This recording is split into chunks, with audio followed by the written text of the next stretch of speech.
Hello. पिछले video में हमने आपको राजपूत वंश के बारे में बताया था और राजपूत वंश में हमने आपको बताया था कि राजपूतों की 36 जातियां रही हैं, लेकिन उसमें हम आज कुछ मुख्य जातियों का अध्ययन करेंगे और उनकी मुख्य जातियों में या राजपूतों का जो सबसे पहला इतिहास मिलता है वो गुर्जर प्रतिहार वंश का मिलता है।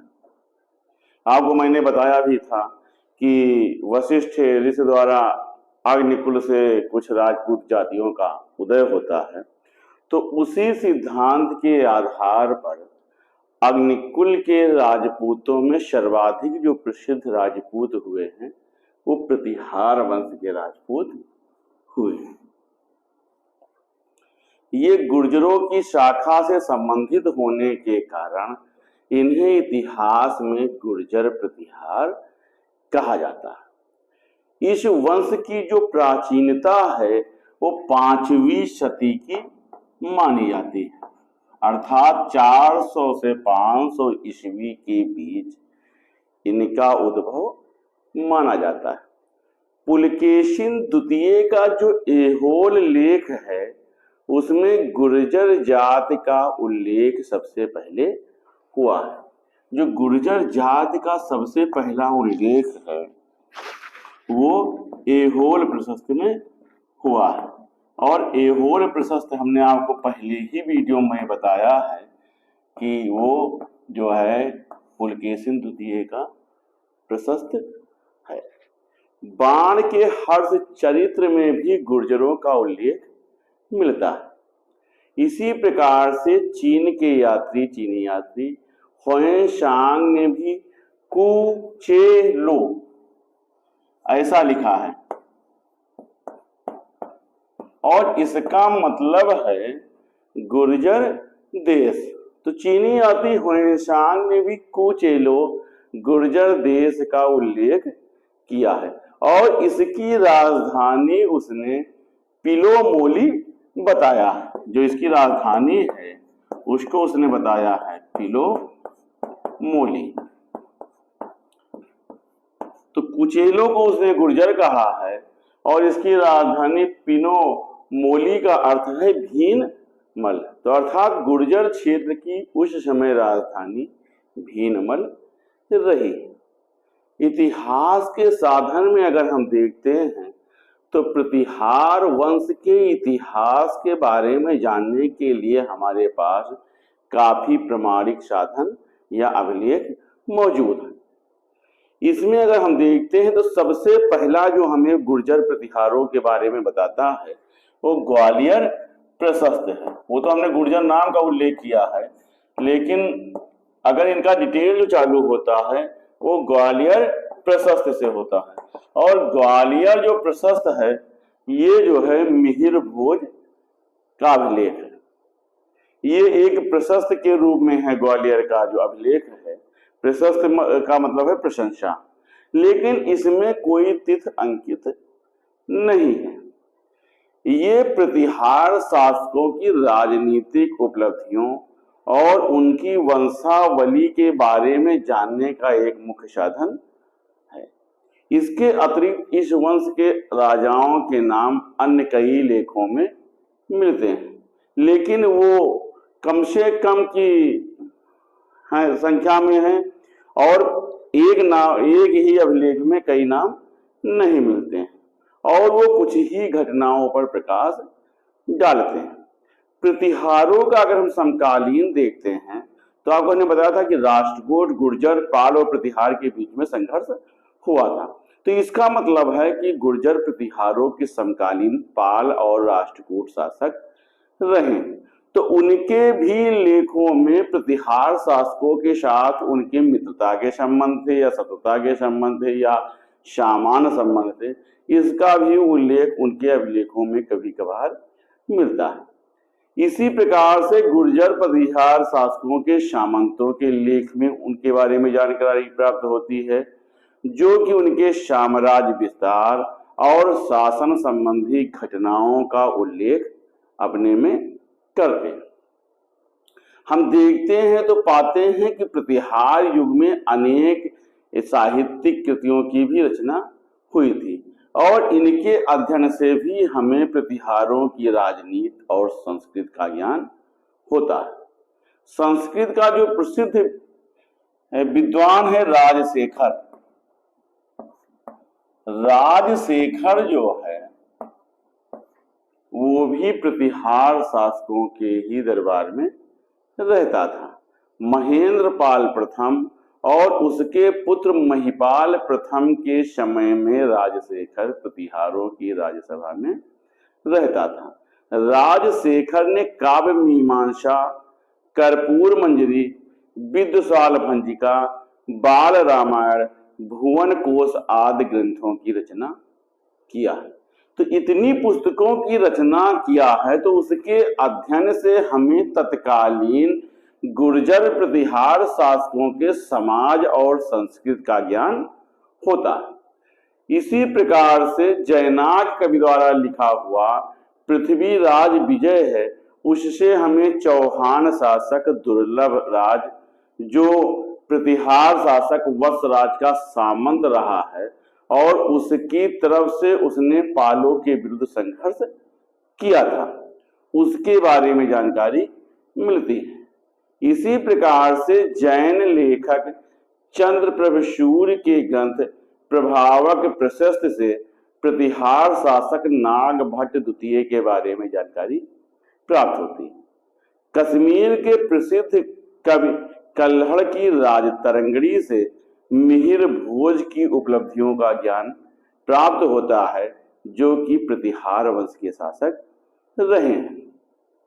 हम इसी प्रकार से जब अरब लेखकों के, भारत के लेखों से पृथक लेखों के कुछ साहित्यों को देखते हैं तो हम देखते हैं प्रतिहार शासकों के समकालीन अरब लेखकों के विवरण से भी प्रतिहार वंश के इतिहास की जानकारी प्राप्त होती है।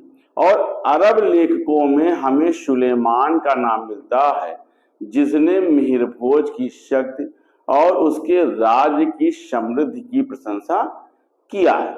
इसी प्रकार से दूसरे अरब लेखक अल मसूदी ने 10वीं शताब्दी के प्रारंभ में पंजाब का विवरण किया है और उसने महिपाल प्रथम के बारे में कुछ सूचनाएं दिया। हम देखते हैं तो पाते हैं कि लगभग मुस्लिम लेखकों ने प्रतिहार शासकों की शक्ति, देशभक्ति और उनके शासन की समृद्धि की प्रशंसा अपने साहित्यों में किया। तो इस प्रकार से हम देखते हैं तो अभिलेख, साहित्य और अरब लेखकों के विवरण से हमें प्रतिहार वंश के इतिहास के बारे में पर्याप्त जानकारी प्राप्त होती है। तो अभी तक हमने आपको बताया कि प्रतिहार शासकों के बारे में हमें कहां से जानकारी प्राप्त होती है। राजपूतों की उत्पत्ति के जो विदेशी मत का समर्थन विद्वानों ने किया था और खजर नामक जात की संतान उन्होंने कहा था, उन खजर की संतान कहा था जो हूणों के साथ में भारत आई थी। लेकिन ये मत जो था वो कपोल कल्पनाओं के आधार पर ही दिया गया था, क्योंकि विदेशी आक्रमणकारियों के साथ भारत में किसी खजर नामक जात के आने की कोई सूचना या कोई साक्ष्य प्राप्त नहीं होता है। केवल खजर से गुर्जर, मतलब एक उच्चारण के हिसाब से बस हमने कह दिया कि गुर्जर जो है खजर के साथ आए थे।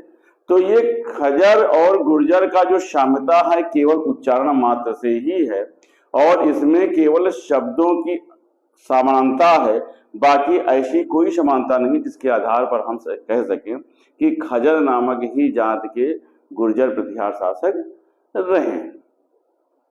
अनेक विद्वान लेखकों ने गुर्जर प्रतिहार शासकों को भारत का मूल निवासी माना है और इस शब्द का अर्थ गुर्जर देश के प्रतिहार शासक से लगाया जाता है, क्योंकि गुर्जर क्षेत्र भारत का ही अंग रहा है। गुर्जर शब्द स्थानवाचक है, जातिवाचक शब्द नहीं है। गुर्जर शब्द को 5वीं-6वीं शताब्दी से हमने बताया कि उसको कुछ अभिलेखों में पाने लगते हैं।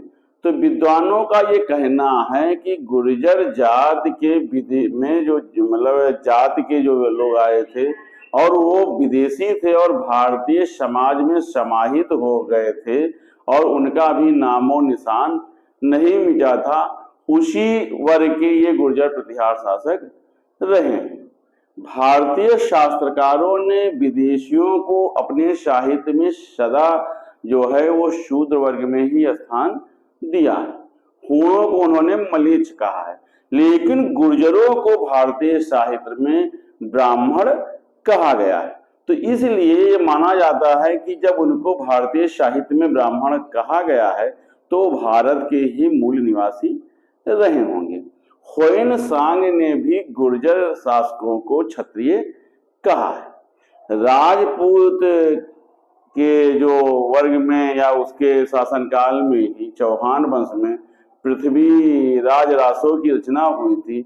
उसमें भी पृथ्वीराज रासो में अग्निकुल के राजपूतों की जो कथा मिलती है उसमें भी गुर्जर और प्रतिहार शासकों का नाम या प्रतिहार शासकों के वंश का उल्लेख मिलता है। तो इस प्रकार से हम ये मानते हैं कि ये गुर्जर प्रतिहार भारत के ही मूल निवासी रहे हैं और इन्हीं आधार पर उन्हें ब्राह्मण मूल का स्वीकार किया जाता है, जो कि बाद में क्षत्रिय धर्म या छात्र धर्म को ग्रहण कर लेते हैं। तैत्तिरीय ब्राह्मण में प्रतिहारी नामक वैदिक याजकों का उल्लेख मिलता है और लगता है कि बाद में इन्होंने अपने वैदिक यज्ञ के कर्मों को छोड़ करके क्षत्रिय की वृत्ति को अपना लिया था और अपने को राम के भाई लक्ष्मण से संबद्ध कर लिया था, अर्थात ये अपना पूर्वज लक्ष्मण को मानते हैं। तो इसीलिए जब उन्होंने क्षत्रिय धर्म को या क्षत्रिय वृत्ति को अपनाया होगा तो अपने को क्षत्रिय सिद्ध करने के लिए उन्होंने राम के भाई लक्ष्मण से अपना नाम जोड़ना प्रारंभ कर दिया था। गुर्जर प्रतिहारों ने भारत में 8वीं शताब्दी से 11वीं शताब्दी तक शासन किया है। ग्वालियर अभिलेख में इस वंश के शासक राम के भाई लक्ष्मण, जो कि प्रतिहार थे, भगवान राम के प्रतिहारी शब्द आपने सुना होगा। प्रतिहारी का मतलब है द्वारपाल। तो ग्वालियर अभिलेख में उन्होंने लिखा है कि राम के भाई लक्ष्मण, जो कि उनके द्वारपाल थे या प्रतिहारी थे, हम उन्हीं के वंशज हैं। तो इसी से उन्होंने लक्ष्मण के से अपनी साम्यता स्थापित किया है कि भगवान राम के द्वारपाल या प्रतिहारी जो है वो लक्ष्मण थे और वो प्रतिहार वंश के शासक, तो वो अपने को इसी आधार पर लक्ष्मण जी से अपने संबंध स्थापित करते हैं। कुछ विद्वानों का ये कहना है कि इस वंश का जो शासक था, जो सबसे पहला शासक था, वो राष्ट्रकूट राजाओं के अधीन प्रतिहार या द्वारपाल का काम करता था, इसलिए इन्हें प्रतिहार वंश कहा गया है। फिलहाल इनको क्षत्रिय या राजपूत धर्म से ही अब माना जाता है। गुर्जर प्रतिहारों का जो मूल स्थान है उसके बारे में कोई विशेष जानकारी प्राप्त नहीं होती, लेकिन ह्वेन-सांग के लेखों के आधार पर उनका आदि स्थान या मूल स्थान आबू पर्वत के उत्तर पश्चिम के पास स्थित भीनमल नामक क्षेत्र को माना गया है। कुछ अन्य विद्वानों ने इनका मूल निवास उज्जैनी या अवंती के क्षेत्र को माना है। तो इस प्रकार से गुर्जर प्रतिहारों की उत्पत्ति और उनके मूल स्थान के बारे में कोई स्पष्ट प्रमाण नहीं मिलता है, लेकिन जो ऐतिहासिक अभिलेखों के आधार पर माना गया है, इन्हें गुर्जर क्षेत्र का निवासी कहा जाता है और विदेशी लेखकों ने इन्हें भीनमल नामक स्थान का और कुछ अन्य लेखकों ने इन्हें उज्जैन का निवासी माना है। हम अगर इनका राजनीतिक इतिहास देखते हैं तो सबसे पहले हमें इनके शासकों में नागभट्ट का नाम मिलता है। नागभट्ट प्रथम। गुर्जर प्रतिहार शासकों में सबसे पहला नाम नागभट्ट का मिलता है। गुर्जर प्रतिहार वंश के संस्थापक के रूप में इन्हें माना जाता है और ये कहा जाता है कि 730 ईस्वी के पास इनके आसपास इनके द्वारा गुर्जर प्रतिहार वंश की स्थापना की गई थी और इनका स्वयं का जो शासनकाल था वो 756 ईस्वी का रहा है। तो ये गुर्जर प्रतिहार वंश के पहले जानने वाले शासक हैं और इनको ये बताया गया है कि काफी पराक्रमी शासक रहा है। ग्वालियर अभिलेख से पता चलता है कि इसने एक शक्तिशाली म्लेच्छ जात के शासक की विशाल सेना को नष्ट किया था। लेकिन यहाँ पर जो म्लेच्छ शब्द है उसे सिंध के अरब शासक से माना गया है, क्योंकि नागभट्ट ने अरबों के आक्रमण से पश्चिमी भारत की रक्षा किया था और उनके द्वारा जीते हुए अनेक प्रदेशों को पुनः जीत लिया था। ग्वालियर लेख में कहा गया है कि म्लेच्छ राजाओं की विशाल सेना को चूर करने वाले मानव नारायण रूप में लोगों की रक्षा करने के लिए उपस्थित हुए हैं। तो ये जो है नागभट्ट के बारे में ही कहा गया है। नागभट्ट ने अरबों को हरा करके भड़ौज के आसपास के क्षेत्र को उनसे छीन लिया था और वहां पर चौहान शासक भृदभट्ट को द्वितीय को अपना शासक या अपना सामंत नियुक्त किया था। तो इस प्रकार से गुजरात और राजपूताना क्षेत्र का एक बड़े भाग का शासक नागभट्ट बनता है। नागभट्ट के बाद जो गुर्जर प्रतिहार वंश का दूसरा शासक हमको मिलता है उसका नाम है वत्सराज। नागभट्ट प्रथम के दो भतीजे कुक्कुट और देवराज ये शासन करते हैं, लेकिन ये दोनों ही निर्बल शासक होते हैं, इसलिए इनके बारे में हमें इतिहास में कोई जानकारी प्राप्त नहीं होती है। तो दूसरे और तीसरे नंबर पर कुक्कुट और देवराज प्रतिहार वंश के एक निर्बल शासक बनते हैं, लेकिन जो चौथा शासक ये होता है नागभट्ट के बाद ये वत्सराज होता है और इसका जो शासन है 775 से 800 ईस्वी का रहा है।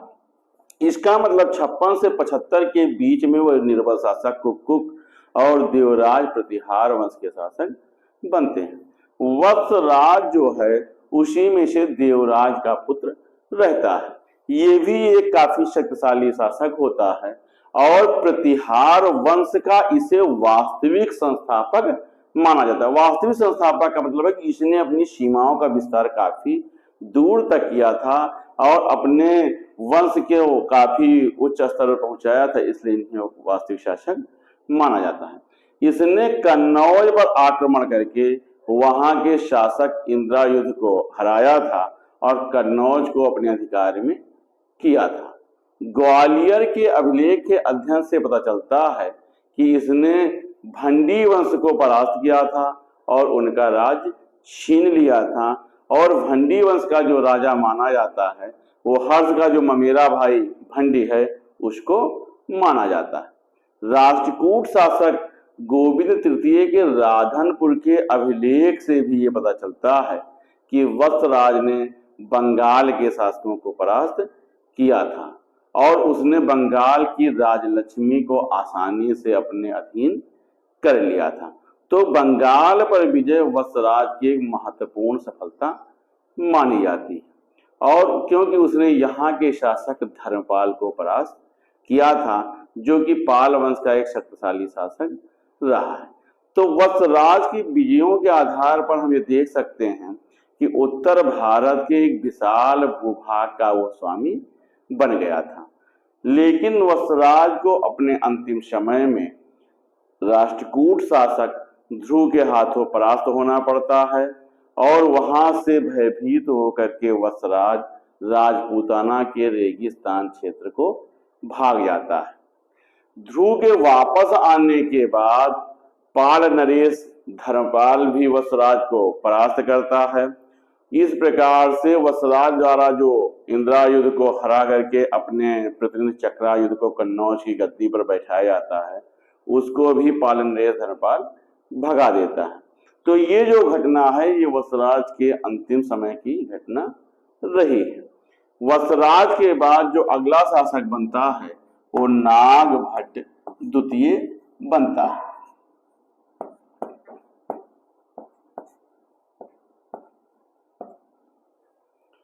नागभट्ट द्वितीय का जो शासनकाल है वो 800 से 833 ईस्वी का रहा, अर्थात गुर्जर प्रतिहार वंश में इसके द्वारा 33 वर्ष तक शासन किया गया था। इसके द्वारा अपने वंश की खोई हुई प्रतिष्ठा को पुनः प्राप्त किया जाता है और इसी के द्वारा ग्वालियर अभिलेख लिखाया जाता है, जिसमें कि इसकी उपलब्धियों का वर्णन है। ये कन्नौज पर आक्रमण करके पुनः उस पर अपना अधिकार प्राप्त करता है और इसके द्वारा आंध्र, सिंधु, विदर्भ और कलिंग के क्षेत्र को जीता जाता है। मुंगेर के पास एक युद्ध में वो धर्मपाल की पाल सेना को परास्त करता है और इस प्रकार से वो शक्तिशाली शासक उत्तर भारत क्षेत्र का बनता है। लेकिन नागभट्ट को हम देखते हैं तो उसे राष्ट्रकूट शासक गोविंद तृतीय के हाथों परास्त होना पड़ता है और मालवा का क्षेत्र राष्ट्रकूटों के अधीन आ जाता है। लेकिन इस पराजय के बाद भी नागभट्ट हताश नहीं होता है और इस युद्ध को हारने के बाद भी वो उत्तर भारत में अनेक राज्यों पर विजय प्राप्त करता है। इसकी क्षतिपूर्ति के द्वारा उसने उत्तर भारत में आनर्त, किरात, तुरुस्क, वत्स, मत्स्य आदि राज्यों को जीतता है और इसी का उल्लेख उसने अपने ग्वालियर प्रशस्ति में किया है। तो ये प्रतिहार वंश का एक प्रतापी शासक होता है और इसके द्वारा एक विशाल राज्य की स्थापना की जाती है। इसके बाद जो इस वंश का शासक होता है वो होता है रामभद्र। रामभद्र जो है नागभट्ट द्वितीय का पुत्र होता है, लेकिन ये अत्यंत दुर्बल और निर्बल शासक होता है और इसके द्वारा मात्र 3 वर्ष तक शासन किया जाता है और इसके समय जो है प्रतिहार वंश को पाल राजाओं के हाथों कई बार परास्त होना पड़ता है। रामभद्र के बाद जो इस वंश का अगला शासक बनता है वो बनता है मिहिर भोज। ये हम गुर्जर प्रतिहार वंश के शासकों का क्रमिक उल्लेख कर रहे हैं। मिहिर भोज प्रथम। मिहिर भोज प्रथम रामभद्र का पुत्र होता है और 836 से 885 ईस्वी तक प्रतिहार वंश का शासक बनता है। तो इसका जो शासन काल है वो काफी लंबे समय का हम पाते हैं। इसके शासन की अनेक घटनाओं का उल्लेख लेखों में मिलता है और उसमें इसके नाम के अलावा कुछ उसके उत्तराधिकारियों के नाम मिलते हैं। इसका जो प्रमुख अभिलेख है वो ग्वालियर का लेख है, जो कि एक प्रशस्ति के रूप में लिखा गया है। इन लेखों के अतिरिक्त इसके बारे में जानकारी का जो स्रोत है वो कल्हड़ और अरब यात्री सुलेमान का विवरण है। ये अपने पिता के निर्बल शासनकाल में जो स्वतंत्र हुए प्रांत होते हैं रामभद्र के शासनकाल में, उन पर ये पुनः अपनी स्थिति को मजबूत करता है। इसके द्वारा उस समय कलुचरी, चेद और गुहलोत वंश के साथ मैत्री संबंध स्थापित किए जाते हैं और इन तीनों वंश के राजाओं द्वारा उसके सैन्य अभियान में उसकी सहायता की जाती है। मिहिर भोज को अगर हम देखते हैं तो अपने समय में उसे अपने 2 प्रबल शत्रुओं देवपाल, जो कि पाल वंश का शासक होता है, और राष्ट्रकूट शासक ध्रुव के हाथों परास्त होना पड़ता है। लेकिन इस पराजय से उसकी सफलता जो है कुछ समय के लिए ही रुकती है, क्योंकि देवपाल की मृत्यु के पश्चात और राष्ट्रकूट वंश जो है अपने आंतरिक उलझनों में फंस जाता है और अपनी शक्ति को ये पुनः मजबूत करके अपने राज्य का विस्तार करता है। अपने मित्र गोरखपुर क्षेत्र के चेद राजाओं और गुहलेत सरदारों के साथ की मदद से ये देवपाल के कमजोर उत्तराधिकारी नारायण पाल को हरा करके उसके अधिकार के क्षेत्र को जीतता है। इसी प्रकार से वो पालों को हरा करके राष्ट्रकूटों पर आक्रमण करता है और कृष्ण प्रथम के साथ उसका युद्ध होता है। कृष्ण प्रथम को भी परास्त करके वो उनके भी प्रांतों पर अपना अधिकार करता है। राष्ट्रकूट अभिलेखों से पता चलता है कि भोज और कृष्ण के बीच उज्जैनी में भीषण युद्ध होता है, लेकिन इस युद्ध का कोई परिणाम नहीं मिलता है और मालवा पर भोज का अधिकार बना रहता है। तो हम देखते हैं कि भोज के द्वारा उत्तर भारत में एक विशाल साम्राज्य की स्थापना की जाती है और गुर्जर प्रतिहार वंश को पुनः एक उच्च स्थान पर रखा जाता है। उत्तर पश्चिम तक इसका क्षेत्र पंजाब तक फैला पाया गया है और गोरखपुर क्षेत्र में कलचुरी जो शासक होते हैं वो इसके अधीन सामंत होते हैं। संपूर्ण अवध का क्षेत्र भी इसी के मिहिर भोज के अधीन रहता है। गोरखपुर में कहल लेख से पता चलता है कि कलचुरी शासक गुराम बोध ने भोज से कुछ जमीन को प्राप्त किया था। जयपुर क्षेत्र का गुहलोत शासक हर्षराज भी इसका सामंत होता है। तो इस प्रकार से इसका जो साम्राज्य है वो काफी दूर तक फैला रहता है। अपने शासन काल में कन्नौज को अपने विशाल साम्राज्य की राजधानी बनाता है। भोज वैष्णव धर्म का अनुयायी होता है और इसके द्वारा आदिवारा और प्रभास जैसी उपाधियों को धारण करता है। भोज के इतिहास को देख करके ये हम निश्चित रूप से कह सकते हैं कि गुर्जर प्रतिहार वंश का ये सर्वाधिक शक्तिशाली शासक रहा है। मिहिर भोज के शासनकाल का अरब यात्री सुलेमान ने भी अपने साहित्य में वर्णन किया है और उसने बताया है कि राजा के पास अपार सैनिक और अपार संपत्ति रही है। वो मुसलमानों का घोर शत्रु था। तो सुलेमान के विवरण से पता चलता है कि मिहिर भोज ने अरबों को उनकी सीमाओं तक ही रोक दिया था। मिहिर भोज के बाद जो प्रतिहार वंश का अगला शासक बनता है वो है महेंद्र पाल प्रथम।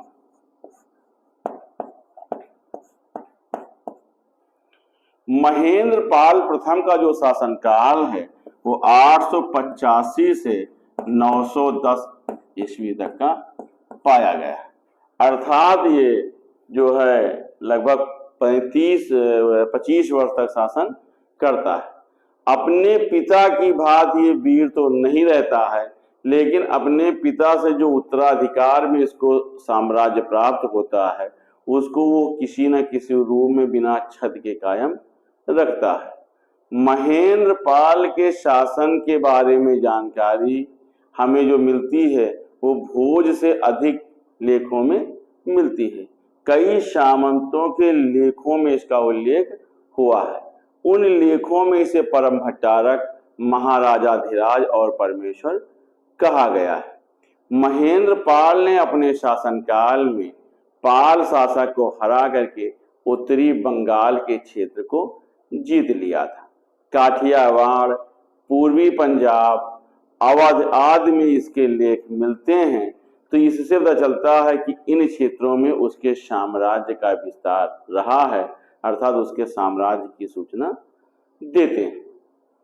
मालवा का जो परमार शासक वाकपत है वो भी इसकी अधीनता को स्वीकार करता था। काठियावाड़ का चालुक्य शासक भी इसका सामंत रहा है।